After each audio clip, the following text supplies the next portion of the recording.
Herzlich willkommen, liebe Zuschauer, zu Raum und Zeit Studio Talk. Heute geht es um Sucht, um Suchtberatung, und wenn Sie schon oft versucht haben, mit dem Rauchen aufhören zu wollen, oder wenn Sie an keiner Auslage in der Bäckerei vorbeilaufen können, ohne ein Zuckerstückchen mitzunehmen, dann sind Sie genau richtig hier bei uns heute. Wir wollen uns damit beschäftigen, wie Sie diese Süchte loswerden können, und dazu haben wir zwei Gäste eingeladen. Ich darf ganz herzlich begrüßen Herrn Amir Weiss und Herrn Oliver Günzel. Grüß Sie. Eine kleine Info noch für unsere Zuschauer. Sie kommen selber aus Israel. Sie sprechen zwar schon sehr gut Deutsch und sind auch schon einige Jahre hier in Deutschland zu Hause, aber wir haben uns entschlossen, dieses Interview in Englisch zu machen, weil für Sie es doch einfacher ist, in Englisch Ihre wichtigen Erkenntnisse zu präsentieren. Und deswegen hoffe ich, dass mein bescheidenes Englisch ausreicht, damit wir das Interview auch in Englisch machen können. So therefore, another time, you're very welcome, Amir. It was very nice to get to know you. And we met before, already yesterday. We had a beautiful dinner last night. And so let me ask you one question. When you came to Germany, or did you ever expect that you someday will come to Germany to live here and to work here? Absolutely not. I mean, this was not in my plan or thoughts at all. I grew up in a place where Germany was almost out of the spoken. You're not allowed to speak about Germany. I'm coming from parents who are Holocaust survivors, so it wasn't in my plan at all. So I think, if I would think about it now in retrospect, I think there is some kind of a dystonic issue in all this. The mother of my children, she's German. I have two children who are living here in Germany. And I think it's become a love affair already for since 80, so almost whatever it is, 33 years of love affair of in and out. And so did I get this right? You have a love affair with Germany? Yes. Okay, that sounds very interesting. Yeah. I have a love affair with many things, and one of them is Germany. It's which I can't really explain it. I think it's a part of my open research that's still going on. Why I'm here and here in Germany. I mean, the big question why I'm here on the planet, it's another big question. But here in Germany is another small equation which I'm still trying to find out what it is that want me to be here. And till now I found it very fascinating. So. Well, I'd like to hear that a person from Israel is really happy here in Germany and has a love affair with Germany. That sounds very nice to me. That would be a completely different topic. Absolutely. I think that would be another issue for another interview. But we are here basically to talk about your institute, the Weiss Institute in Coburg, and we want to talk about your work, what you do there. So when did you start your research in this affair, in this topic? When did you get interested in addictions? Okay.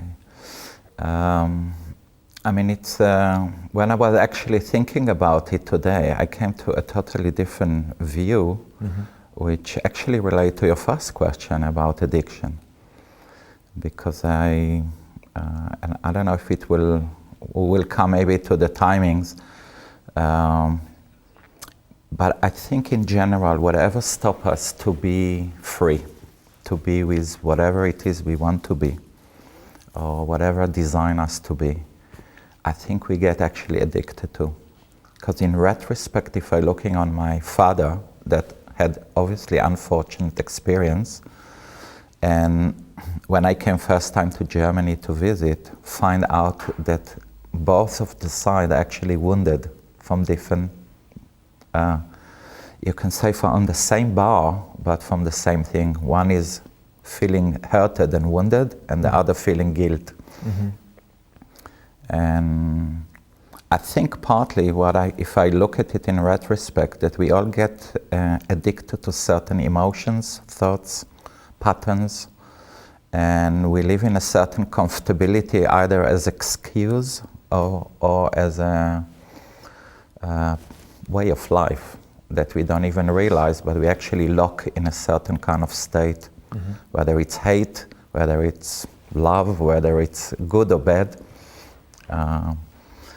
And actually, funnily enough, I wasn't expected to go into addiction at all in my life. It wasn't a theme. But the first time when it all started is, I think, when I was around 25 years old. I met some friends, and I was as well in the university studying earth science and crystallography. I think that's how you say, crystallography, about crystals. And I basically got to started interested in the electromagnetic field, and everything have a radiation. And plus I had many questions before about certain things, and I found some friend who interested in more or less the same issue. And the strange things that we start to experiment between us, mainly about the aura and electromagnetic field around people, plants, crystals, objects, and try to see if we can feel certain things. I mean, the research itself was amazing because it's as well brought us to increase our sensitivity and practice and get a bit more conscious about the fact that everything that actually exists radiate. We talked before, it came about electromagnetic smoke, kind of, you can say the bad things, but everything that exists around us actually radiate in some form or another. This light radiates now a lot of heat, for example. We don't see it, but we can feel it. And this is what we call a coarse electromagnetic. Our body is much finer and actually radiate much finer electricity, whether it could be as well coarse, which can be seen as well in the aura, but it's mainly a very fine energy. So we got interested in it, and then we kind of wonder what the hell we can do with such a thing. I didn't learn medicines, and at that time, the whole idea of alternative medicine wasn't so, at least it didn't cross my mind. Yes, in the 80s. Yeah, and I wasn't really clear what we can do with it. And then funnily enough, I think in one of our occasions, there was an article on the newspaper about Shimon Peres, which is now the Israeli president, is 90 years old, who went to Italy actually. He used to be a very heavy smoker, and he met some kind of a guy who used to do he didn't understood what he did, but he came to his chair, he did something, and he came out and he didn't want to smoke. Okay. So we came to the idea, I said, look, why don't we start with smokers? Because we didn't want to deal with illnesses. We said, let's see if we can work with it.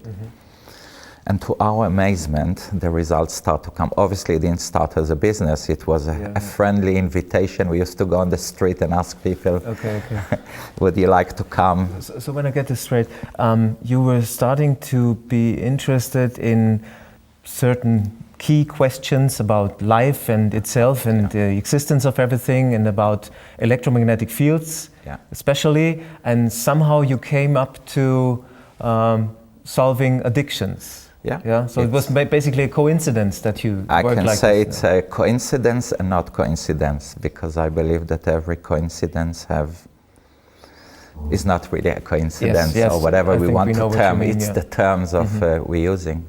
As I say, like even me being in Germany, I don't think it's a coincidence, although it's looked like, but I think maybe all our existence is a coincidence. There are some philosophy, but that's kind of the idea that it wasn't meant to, wasn't even came with the idea to, I can say, even try to help other people. We try to experiment and see what we can do with this amazing system. And that brought you to Germany, and finally today here to our studio. After many years. Can we now define basically the main addictions that we can have in our society? What are the main problems people have when they are addicted? What is smoking, of course, is a big problem for many people. I know it in my family, friends, and so many smokers around. What other problems do the people have when they come to you? I think this is a brilliant question, and it's obviously evolved as my research continue and our work continue together. And it started, as we say, with smoking, because this was, I think, at the time, the main issue. And a lot of people want to quit smoking, and they suddenly realize, I don't know if you probably know, but in the times when I was a child, everybody smoked. I mean, you went to the cinema, every actor, yes. I don't know, what's his name, Humphrey Bogart, everything, everywhere you went, smoking was an acceptable act in the society. In planes? In aeroplanes, restaurants, everything was free. We now can have difficult to imagine how it was before, although still in the aeroplane they have the sign. I remember in the restaurants, it was disgusting, yeah.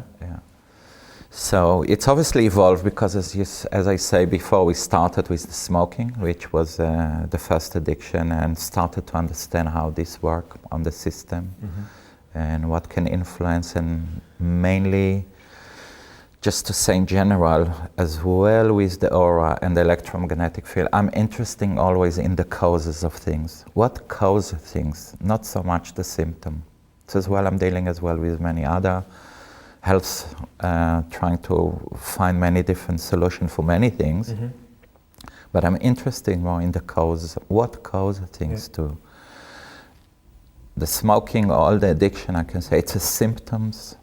Just to say in general, of a result or a symptom of a certain process going on in us that result in certain acts we're doing, from different acts that we decide to do. But you're one step ahead right now. I just wanted to know. I know, I'm a step ahead, but it's to say that with it, so there are many other, the reason why I'm a step ahead, because there is the obvious addiction that we're talking about. There is the smoking, and now it's become very popular as well in the newspaper here in Germany, which I'm dealing with it for over 20 years, which I'm saying sugar is one of the biggest addicted material. One of the biggest problems also. One of the biggest problems in the society. All what I call a lot of the refined product that we get. And alcohol obviously is what I can see is one of the biggest one and one of the dangerous ones. Yes. We have all the hard drugs that everybody knows. Alcohol, which is over the hard drugs, like you can say cocaine, heroin, which are everybody knows a killer. So we have, I mean, the varieties of drugs are actually huge. But that's kind of what we're talking about, the physical aspects, which are very obvious. But there are a lot of certain behaviors, as I said, that we are addicted to. Or maybe we'll go first before we jump to the other step. They even realize that certain, radiation from certain telephones, they're actually addicted to the brain. One can be addicted to a telephone. I don't know if you know. But that would explain the behavior of many youngsters today. You see, I think you told me a very amazing fact that there are more people who have access to mobile phones than to clean toilets. It was a UN study I heard in the news. And it's very addicted. I mean, all the stimulant, and we're talking about stimulant. The world is working about the fact that how much you can stimulate from advertising, TV, movies, how much there is more excitement. And the phones, you get a little machine that actually can do incredible stuff. Of course. In one hand. And the dependency, and that's part of what we call Sucht or addiction or being Abhängigkeit or being dependent on. It's all the things that we adopt in our life that we can't do without, as we say.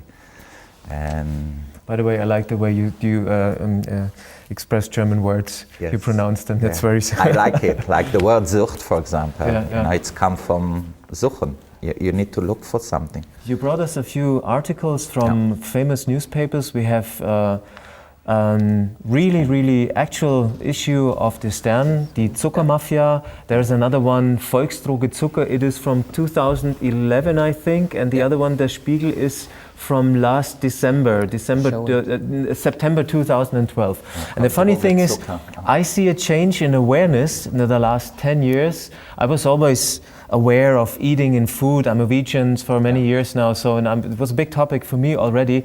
But what do you think? Why do you think there was a change in the perception of these things? I mean, sugar here is described as really something evil and dangerous. For example, there are some figures I never was aware before. We have a graph, for example, when we see that in China, basically 4% of the people have a body mass index of 30 and over it. Yeah. We in Germany, we have much bigger, nearly 1/4 of the German population is obese. Yeah. And of course we know it already, America has a really, really big problem. But the funny thing is, here in China, nearly no obesity, but if you see the graphs here, that the increase in consumption of sugar in China in the last 10 years increased of 81%. So that means the number here, the small number, will also increase in the next 10, 15, 20 years dramatically. So what do you think about these numbers? Well, I think it's quite incredible, because it's a whole question, why those, as I told you, I'm interested, why those things actually happen. Mm-hmm. I mean, obviously, thanks God, there are some places where there is much bigger awareness and people start to be warned. And maybe just to put a little point before, I'm not dealing in our institute, we don't say something is right or wrong. Mm-hmm. And I think I wrote it in a few articles in the raum&zeit that maybe some of the audience maybe had a chance to read. It's all question of quantity and quality and the reason why you use what you use. Mm-hmm. Mm-hmm. To go back to this number, I would say that it's, I think we're coming, and it's known as well, for example, diabetic is one of the epidemic in the world actually. Big problem, even children, which wasn't before getting diabetic. It's a world that's controlled by the industry and economically, which is we're still part of it and we need to live in it. We need to find the right balances in life. And we need to bring into awareness that certain things, like the cigarette, today you don't have to talk much, and everybody knows that cigarettes are not healthy. Mm-hmm. There was enough, you can say, propaganda and PR to say that this is not a healthy thing. Mm-hmm. Although I must admit that from all the addiction, the cigarette is actually the less damaging, from my experience in the 30 years of treating thousands of people, than the rest of the addicted stuff. But the public perception is completely different. I know, and as well the doctor perception is different, and I know it's not pleasant and it's not nice because it involves sometimes other people. You can say sugar, I eat for my own. It doesn't affect other people, although I must say, and from my understanding, and maybe it will come later, that whatever we do, every act, every thought, affect everyone. Although we say it doesn't matter, I say everything is matter. Everything starting from electrical signal and manifesting into a matter. But there is no, it doesn't matter, everything that we do is matter. How we do it and why we're doing it as well have a big influence. So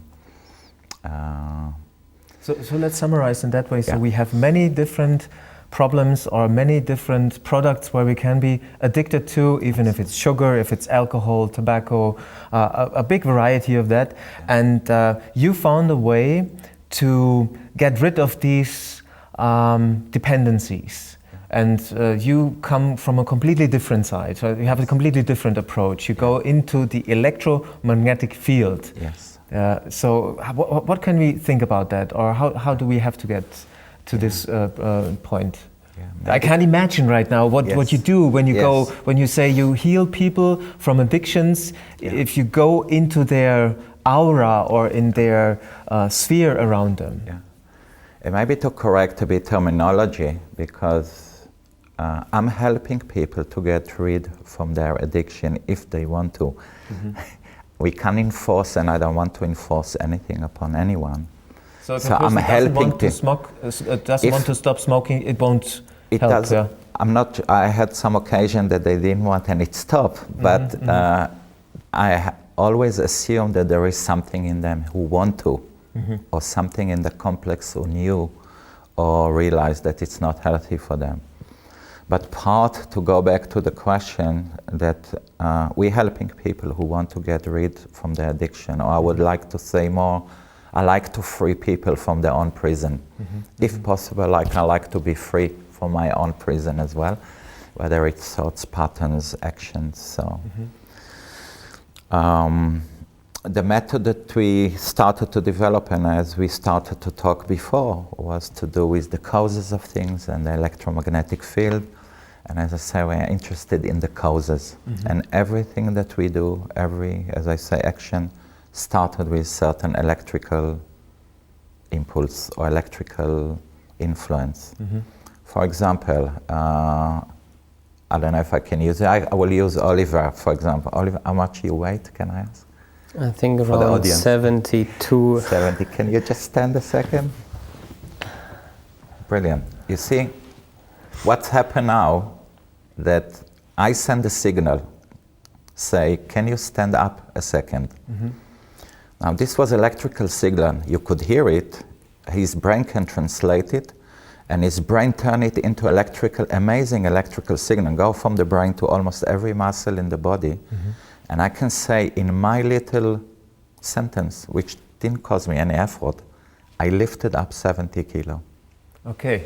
Yeah, I know what you mean. You know what I mean. And it's to do with everything that we're doing. I mean, we're taking this carcass, this complex, sometimes miles to walk. Yeah, and so what I'm trying to say, that it's all starting with the electrical signal. Whether the reason was conscious or not conscious, I think people start to smoke. I used to smoke in the army as well.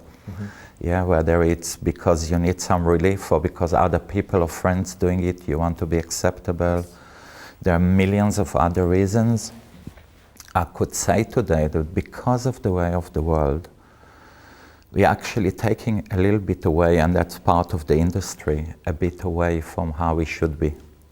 Because of the stress that maybe Oliver will talk a bit later, or whatever occasion that move us away from the natural energy that our complex was supposed to work in the lower system and as well in the higher system.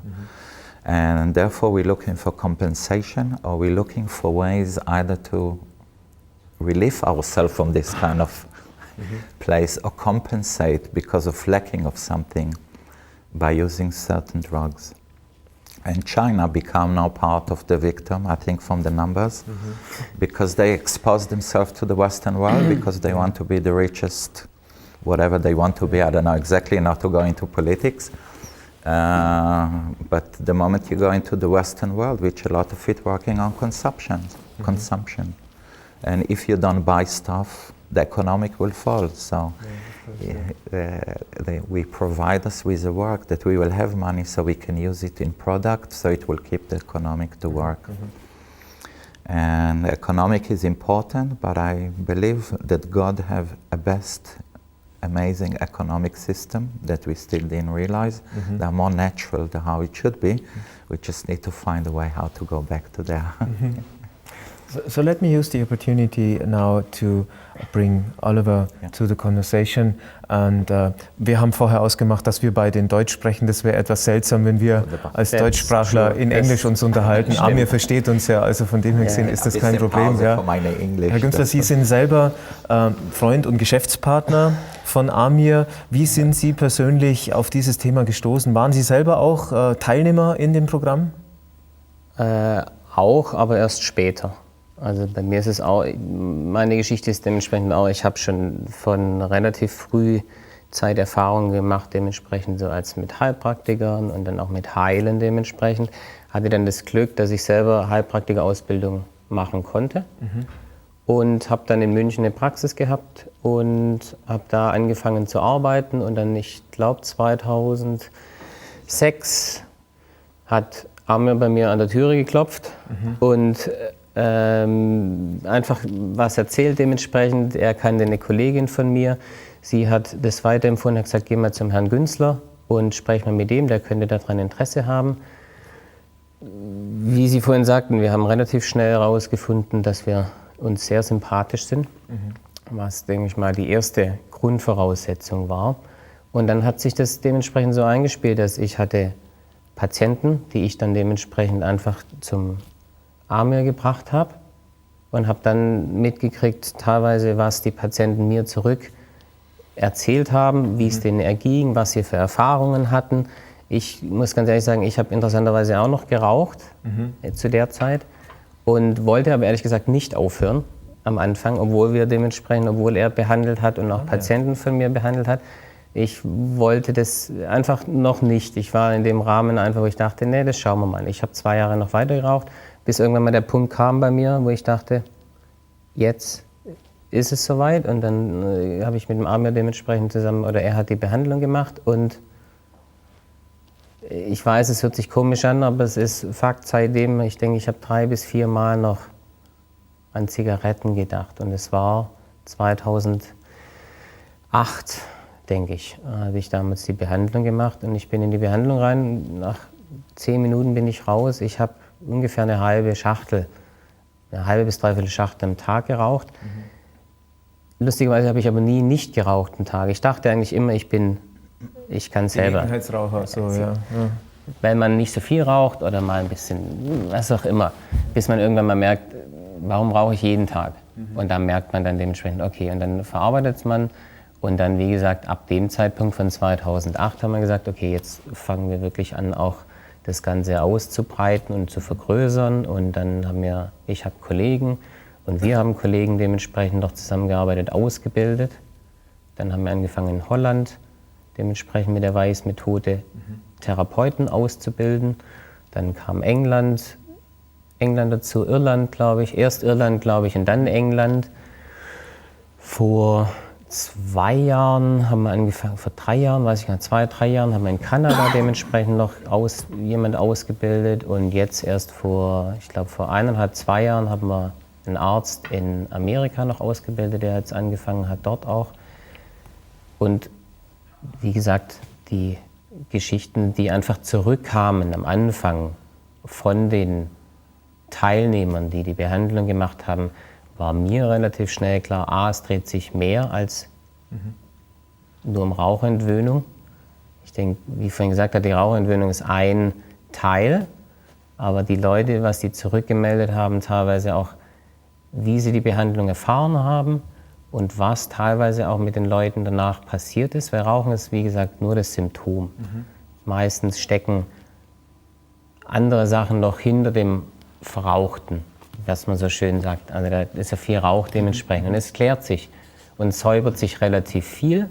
Und ich habe interessante Rückmeldungen bekommen von Leuten, die dann einfach gesagt haben, wow, da haben sie noch andere Sachen getan. Und von dem Moment war mir relativ klar, dass das was ist, was ich einfach selber gern in meinem Leben einfach auch weiter forschen will. Und ich denke, die Arbeit, der heilerische Bereich mit dem elektromagnetischen Feld ist das, was in Zukunft die Medizin ausmachen wird. Ich denke einfach, das ist der Anfang von dem, wie sich die Medizin in der näheren Zukunft sich einfach zeigen wird. Ich denke, wir sind an einem Punkt, wo einfach auch andere natürliche und heilerische Wege dementsprechend auftun, um mit Krankheiten anders umzugehen und sie einfach ganzheitlicher zu sehen, in einem anderen Bild, den Menschen in einem anderen Bild zu sehen, Krankheiten und wie vorhin gesagt Gewohnheiten in einem anderen Bild zu sehen. Und dann ist es aber auch wichtig, dass man einen anderen Ansatz hat. Ich habe oft das Beispiel, fahren Sie Auto? Ja, klar. Genau. Wenn bei Ihnen die Öllampe vorne leuchtet, was machen Sie? Ja, ich schaue nach, wie viel Öl noch da ist. Ne? Und in den meisten Fällen ist es so, die meisten versuchen die Öllampe auszuwechseln oder ein Pflaster drauf zu tun. Dass man die Lampe nicht mehr sieht, ja. Also was, wie gesagt, ein Weg ist. Jeder kann das versuchen, aber ich denke, das ist genauso beim Rauchen, Zucker, Alkohol, genau das Gleiche. Sie können eine Pflaster draufkleben, eine Spritze kriegen, was auch immer. Sie haben vielleicht entweder kurzfristig, auch längerfristig Erfolg, aber ich denke, das, was dementsprechend das Ganze einfach auslöst und das, was dahinter steckt, ist meistens noch da. Ganz oft, was ich von anderen sehe, ist es meistens eine Verlagerung. Und das habe ich einfach da gesehen, dass da woanders angefangen wird und die Resultate anders sind und nachhaltiger, würde ich sagen. Es wird einfach Öl nachgeschüttet. Exakt. Und nicht an der da, wo Lampe, es, ja. wie gesagt, wenn es Öl ist. Ja, Oder okay, wie gesagt, nee, bei manchen ist es Beispiel, Öl. ja. Nee, bei dem Beispiel ist es Öl. Bei anderen ist es Wasser, bei anderen ist es eine Schraube. Und Sie können nicht mit einem Werkzeug dementsprechend das ganze Auto behandeln. Und ich denke, die Arbeit im elektromagnetischen Feld ist das einfach, was den ganzen Menschen mit einbezieht. Sie haben ja gesagt, Sie waren selber Teilnehmer in der Behandlung, in dem Programm. Ich würde die Stelle gerne nutzen und noch eine andere Teilnehmerin kurz zu Wort kommen zu lassen. Gerne. Wir haben noch eine Teilnehmerin eingeladen und wir haben vor der Sendung eine kleine Aufzeichnung mit ihr gemacht, um von ihren Erfahrungen nochmal zu lernen. Ja. Ich darf die Regie bitten, dass Sie das kurz einspielen jetzt bitte. Ja, hallo Claudia. Vielen Dank, dass Sie sich die Zeit genommen haben, um zu uns ins Studio zu kommen. Sie haben selber als Teilnehmer an der Behandlung teilgenommen im Weiss-Institut. Wie sind Sie da eigentlich drauf gekommen? Ja, also eine Kollegin von mir, die war vor einem Jahr dort und die hat mir das empfohlen. Mhm. Und was war Ihre eigene Problematik? Hatten Sie ein spezielles Suchtverhalten, mit dem Sie nicht mehr klarkamen? Ja, schon. Also ich habe seit längerer Zeit ziemlich viel Süßigkeiten und Zucker gegessen und hatte auch so richtige Heißhungerattacken.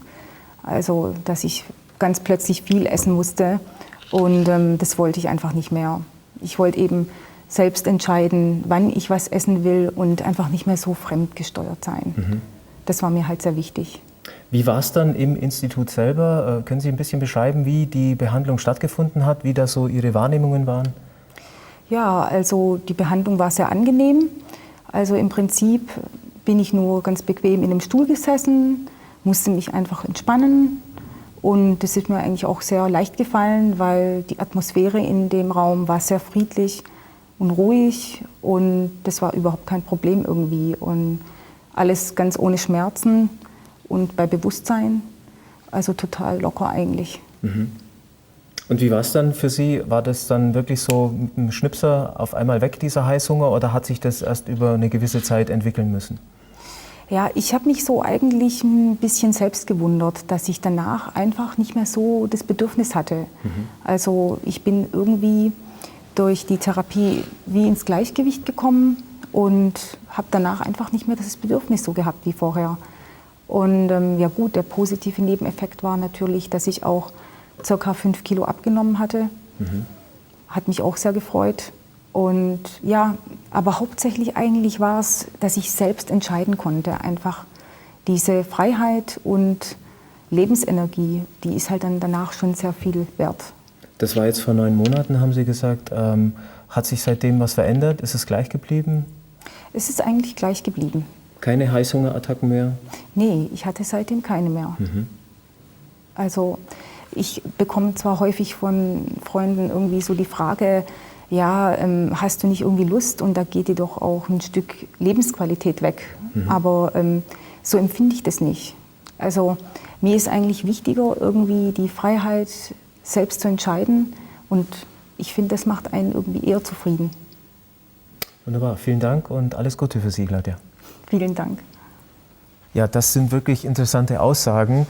Das fasziniert mich sehr. Ich habe auch noch einen tollen Artikel gefunden in einer lokalen Zeitung, Wow, Leben und Genießen in Bayerisch-Schwaben. Da hat eine Reporterin die Bekanntschaft mit Amir gemacht und sie schreibt selber von sich, dass sie eigentlich keine Esoterikerin ist und den Dingen wirklich, also sie musste innerlich die Augen verdrehen, steht da, aber sie hat seitdem keine Fresshungerattacken mehr gehabt. Sie hat also ihre Schokoladenschublade im Büro nie wieder aufgefüllt, hat jetzt ohne einen einzigen, wie soll ich sagen, ohne das Gefühl zu haben, sie vermisst etwas, hat sie 12 Kilogramm abgenommen, raus aus der Zuckerfalle.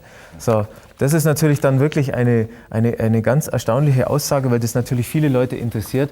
Und kommen wir zum Punkt, kommen wir zum Eigentlichen. Ja? We're always talking around this special stuff. So, electromagnetic field is the main topic.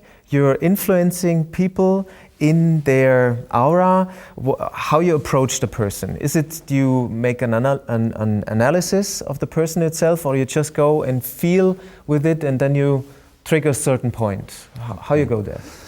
Just to say that we first starting with, when we invite people for the treatment, we first starting with a conversation, and we explain to people what can happen, what happened during the treatment, and what they can expect to happen after the treatment. And then they coming one by one into the private, personal treatment. Now, I would say in the last probably 7 years, 8 years, I treated over 10,000 people.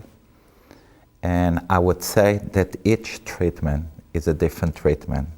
So there is, the analysis is very difficult. There is no, you can say, we have a method how we're doing it, but it's what I'm trying to explain, that every person is a universal experience on its own. So we feel, we assess, but we mainly, and maybe to make as well again another little correction, that we are not healing the people. I'm not influence the people. Yeah, our work mainly is how we make ourselves available, and we make contact with certain essences, powers that can help the people in those issues. And we help to cleanse certain patterns of things that shouldn't be there in the person electromagnetic field, which are mainly the causes where it's happen. And just to say, the aura have many different levels in it, the electromagnetic field. We're talking about the aura. Mainly it's about radiating around this kind of level or distance, and difficult to imagine, but it's 360 degrees. We're actually living like inside the egg. Yeah, we don't feel it, but a lot of people feel there is a certain distances. When you come close to certain thing, you feel, oops, I don't know if it happened to you. You can walk in a corridor, and if we train ourselves even with eyes closed, before we get into the door and object, we kind of stop, and sometimes it could be in different distance. So what dimensions are we talking about when we have the electromagnetic field? Is it 1 meter, 2 meters, 10 meters around us? That's a brilliant question, and can be another program.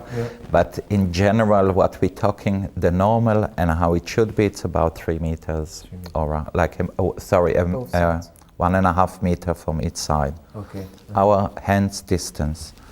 Unfortunately, because of the way of the life, with most people, it's much, much smaller.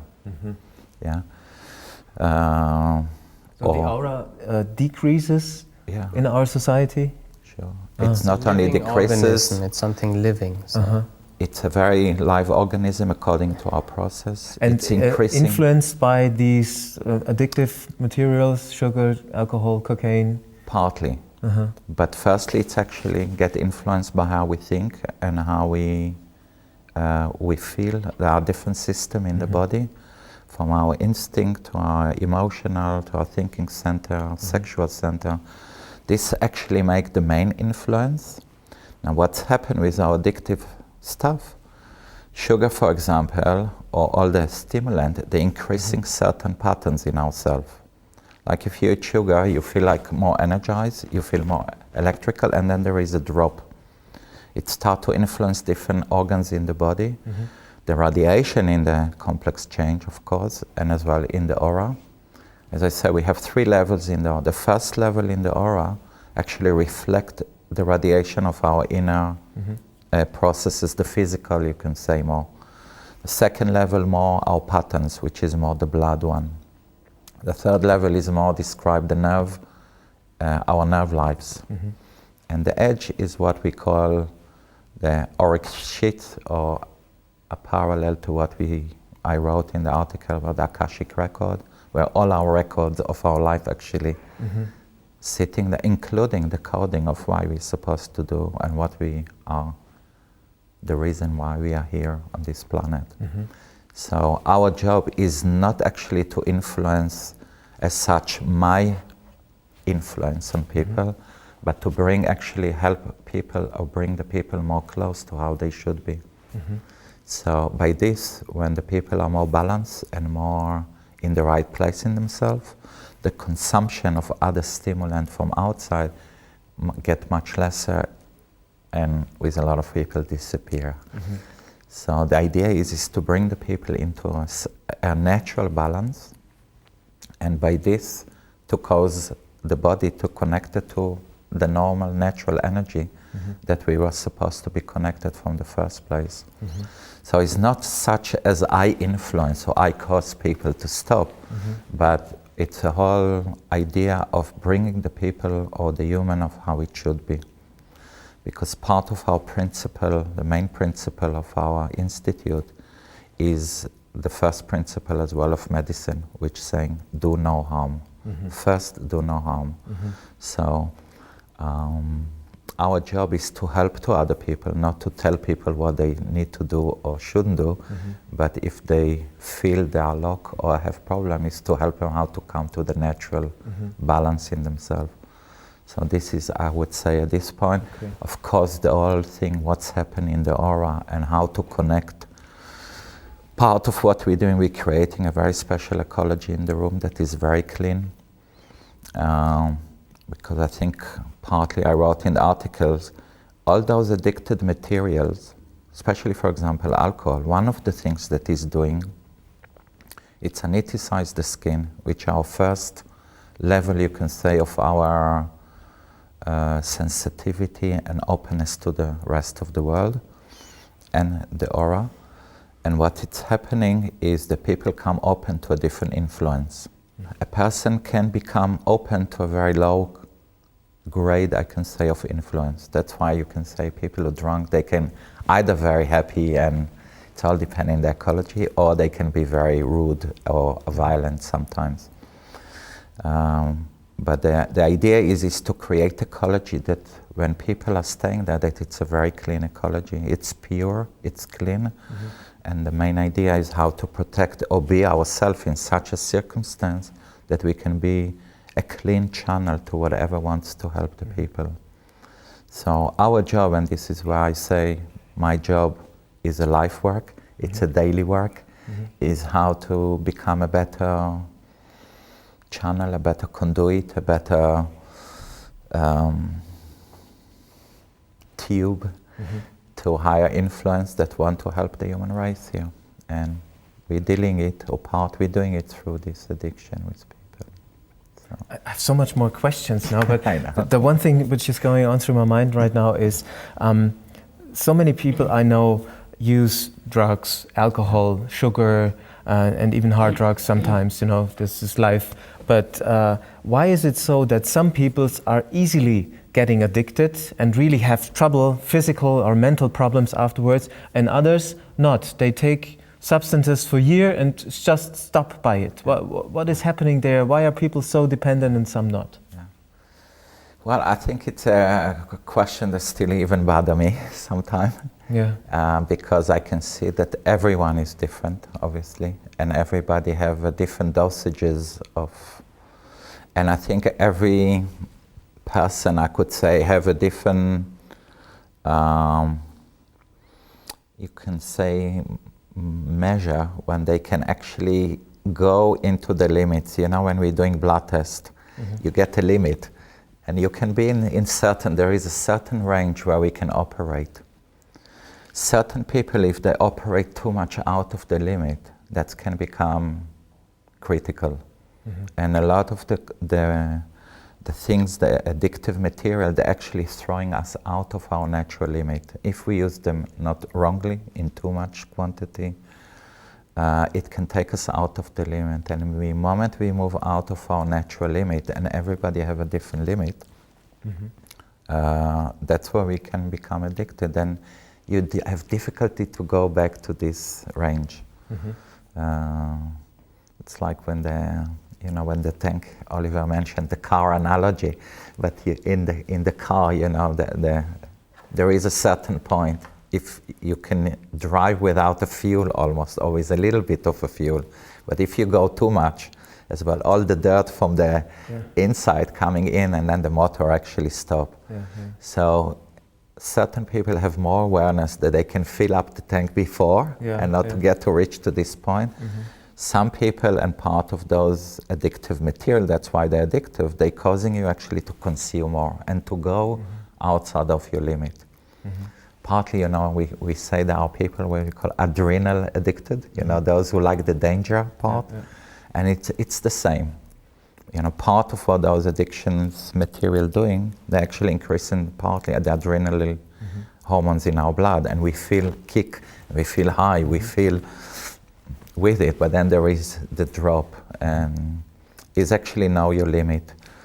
I would say in general that partly because of the way of the life today, we lost a bit the way of why we are here and what the reason, what the purpose, what can be done here, us as a human, and we get swamped by different things, most people doing things that they don't love to do in their life, and that can throw them as well, and it's a whole circle of many, many things, so it's difficult to answer in one answer, so I go a little bit around, but it's a fascinating question by itself.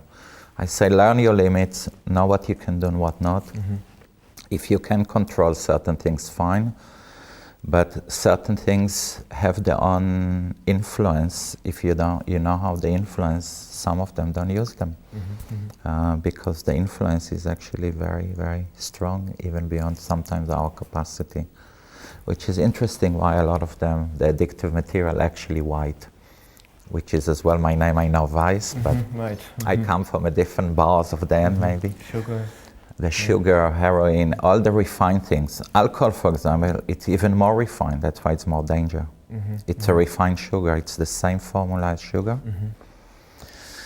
But they have such a potency to the body that the body are not actually was designed to deal with such a potency of chemicals. And we moved away from this limit that the body can take, and that's where it's become its own dependency, because the brain doesn't know any limits.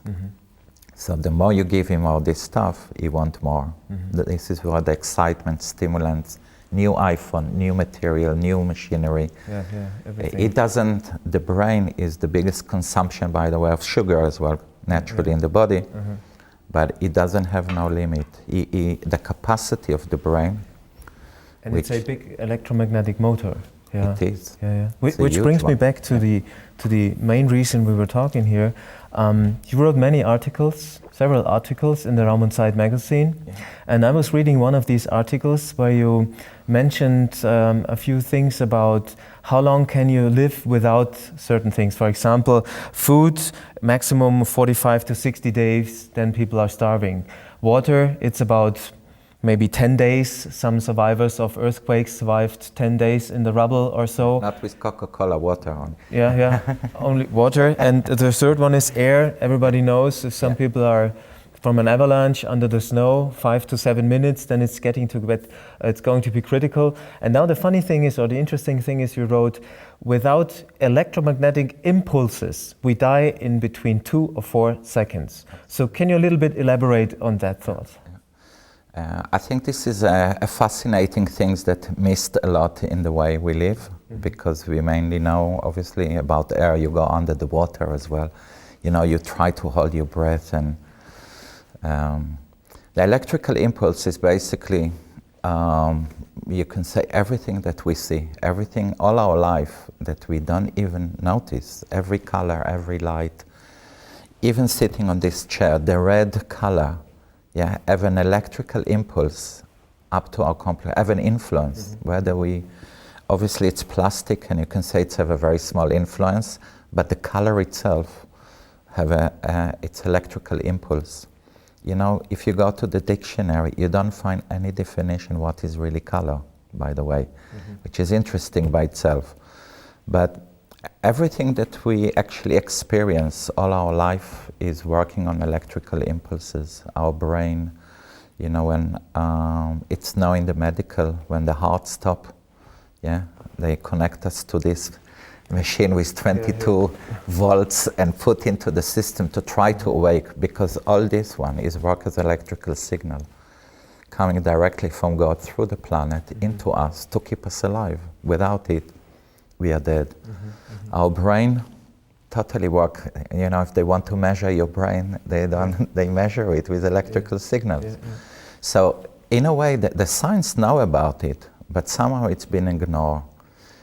And all our thinking, most of our actually activity, as we sit here even and talk, is electrical activity.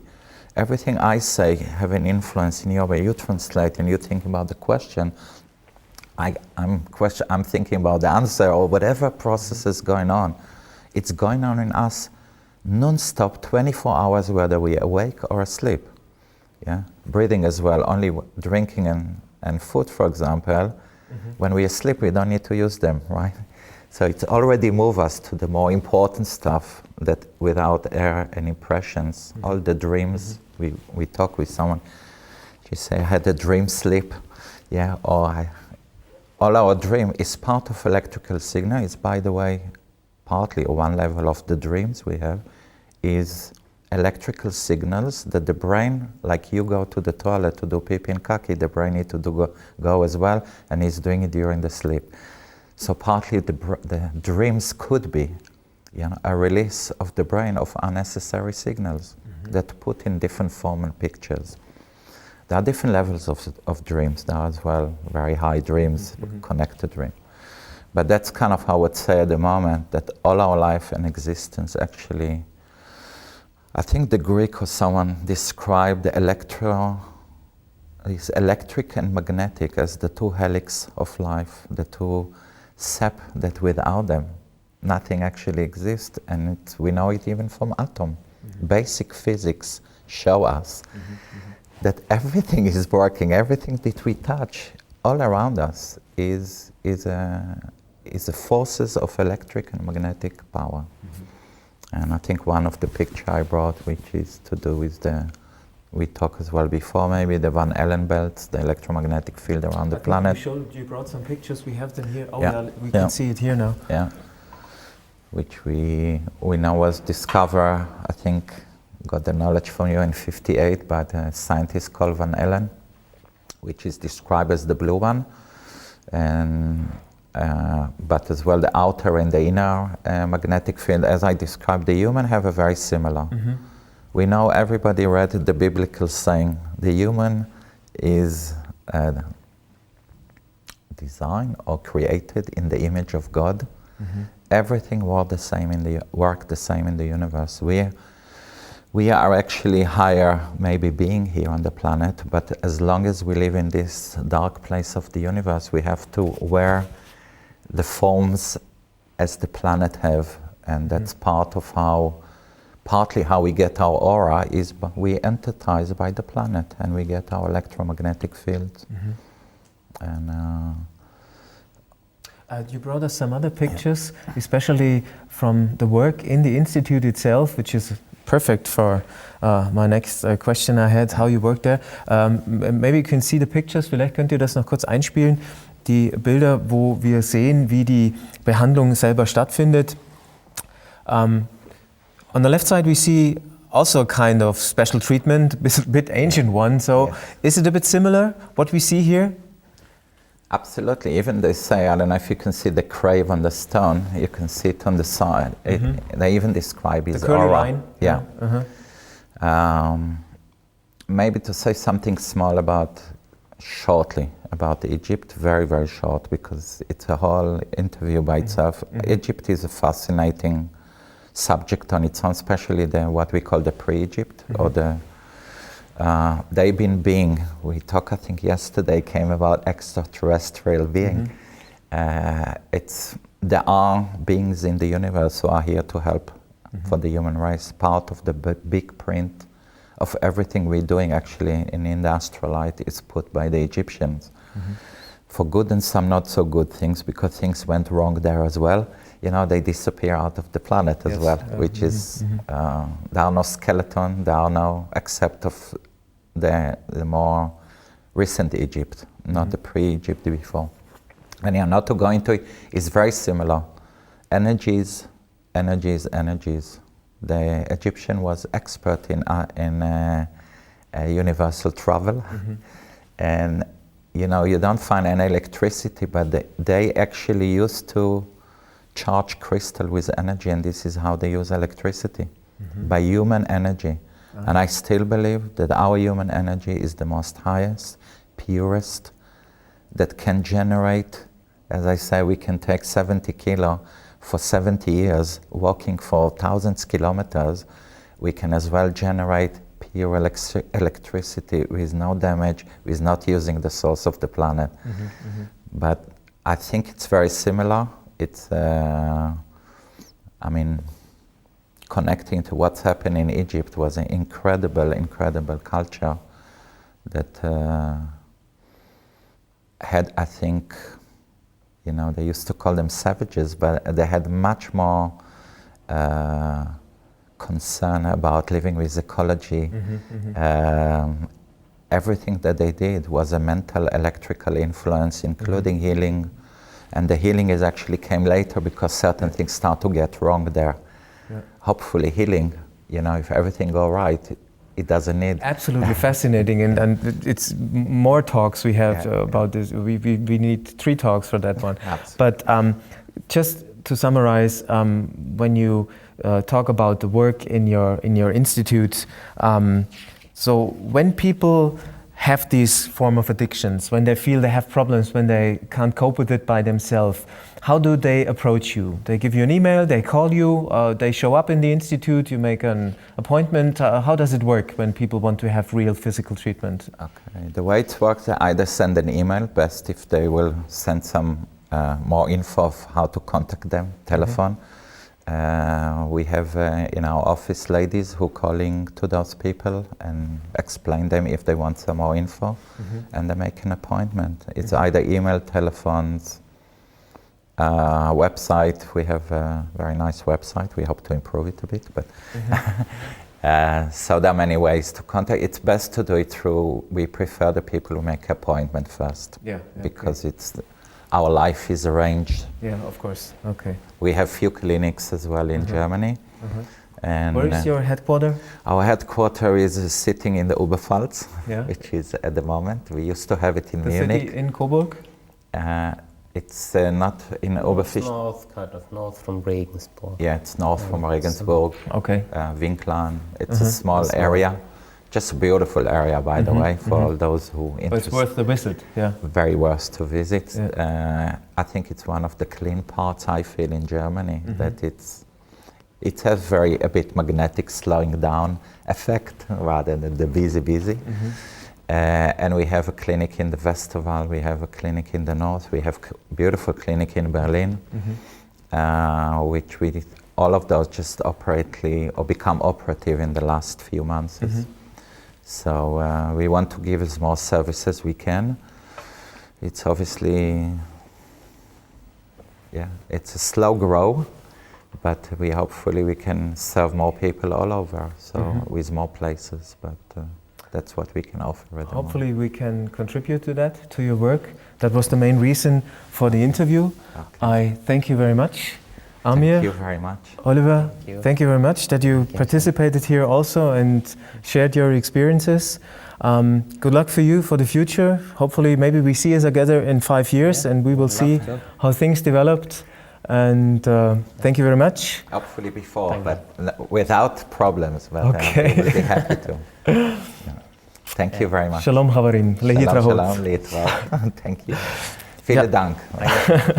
Ja, und liebe Zuschauer, wenn Sie sich noch näher informieren wollen oder wenn Sie selber gleich persönlich Kontakt aufnehmen wollen, dann unter www.weiss-institut.de finden Sie alles, was Sie brauchen, Kontaktmöglichkeiten, E-Mail-Adresse und an dieser Stelle natürlich auch ein Hinweis in eigener Sache. Klicken Sie auch unbedingt auf www.raum&zeit.tv. Sie landen dann nämlich automatisch in der Raum und Zeit Mediathek mit vielen weiteren Sendungen und spannenden Themen. Und wenn Sie dann schon einmal bei uns auf der Seite sind, dann klicken Sie auch unbedingt auf www.raum-und-zeit.com. Da sind Sie dann in der Bibliothek und können auch kostenlos Online-Magazine anschauen. Oder Sie bestellen sich einfach gratis ein Probeheft und haben Raum und Zeit selber auch mal physisch in der Hand. An dieser Stelle sage ich vielen Dank für Ihre Aufmerksamkeit. Ich sage alles Gute, bis zum nächsten Mal bei Raum und Zeit im Studiotalk.